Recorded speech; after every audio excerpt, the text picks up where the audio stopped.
गुजरती है। अब ज्ञान की भूमि भारत दुनिया में कही जाती है, तो मैं उम्मीद करता हूं कि अगर मगध के नालंदा और जहां भगवान बुद्ध को ज्ञान प्राप्त हुआ, बोध गया का क्षेत्र नहीं होता, तो भारत भूमि को ज्ञान की भूमि नहीं कही जाती। तो ज्ञान की भूमि कहलाने का गौरव अगर भारत को है, तो उसके रास्ते बिहार से गुजरते।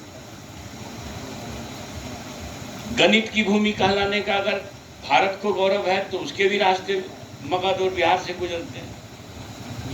आर्यभट्ट नहीं होते, दुनिया को शून्य का ज्ञान नहीं देते, तो गणित का बोध भी दुनिया को नहीं होता। तो ज्ञान के क्षेत्र में दो उपलब्धि हो गई है। अहिंसा की भूमि भारत को कही जाती है। जितने बड़े बड़े नेता हैं, 56 इंची वाले कि 6 इंची वाले, में नहीं आपके विचार पर छोड़ता हूँ, लेकिन जितना बड़े बड़े नेता हैं, चिंतक हैं, जब दुनिया के देशों में जाते हैं तो कहते हैं मैं बुद्ध की धरती से आया। आप बुद्ध के विचार पर रोज जो पैखाना करता हो, उसको तो यह बोलने का हक नहीं। मेरा यह कहना है कि मतलब बुद्ध के विचारों का जो तिरस्कार करता हो, उन पर यह बोलने का हक नहीं है। बुद्ध तो अहिंसा मतलब अब उसके आगे कुछ होता नहीं।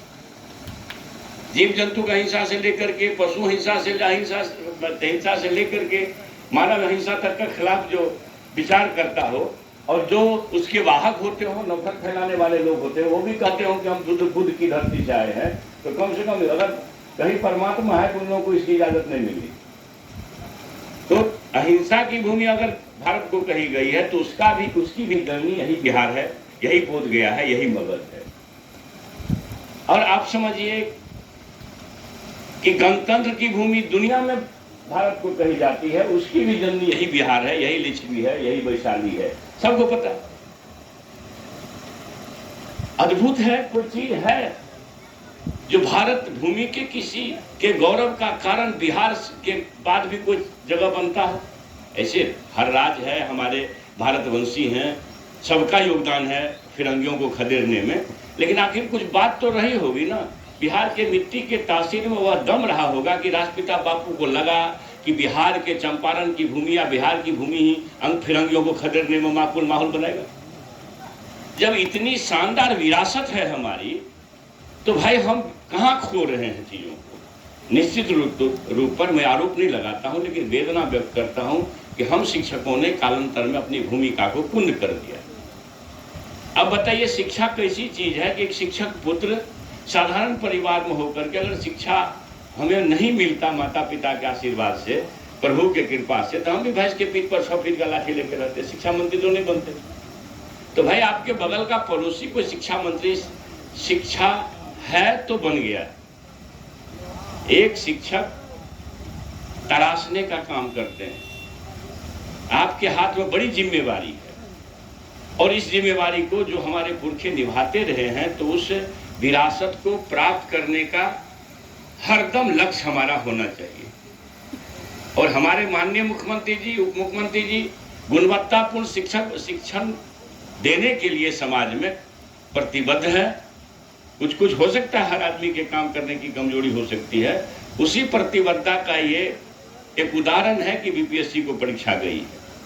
आप शायद, मैं उम्मीद करता हूं कि बीपीएससी को जो परीक्षा गई है, ये सामान्य रूप से यह माना जाएगा कि 2.25 लाख और फिर 50-60 हजार। थोड़ा प्रमोशन का मामला था, तो प्रमोशन के मामले में कुछ पद रखना है, 15-16 साल से लोग प्रमोशन की प्रतीक्षा कर रहे हैं, इसलिए थोड़ी विलम्ब हुई है। नहीं तो फिर 90,000 लोग का वैकेंसी आ रहा था। आएगा ही आएगा, हो सकता है 5 दिन में, हो सकता है 7 दिन में, हो सकता है 90,000 ना आए, 85,000 आए, 60,000 आए। तो 1,78,000 का पूरे विश्व के इतिहास में कहीं एक साथ वैकेंसी नहीं आई है शिक्षक ने किसी सब सेक्टर में। और आप पूरा मीडिया देख लीजिए, इस पर कोई चर्चा नहीं होगी कि भाई अब जिनको 2 करोड़ प्रतिवर्ष देना था, वो 2 करोड़ ले रहा है, दे ना रहा है, और हमारे यहाँ नजर गराए हुए है।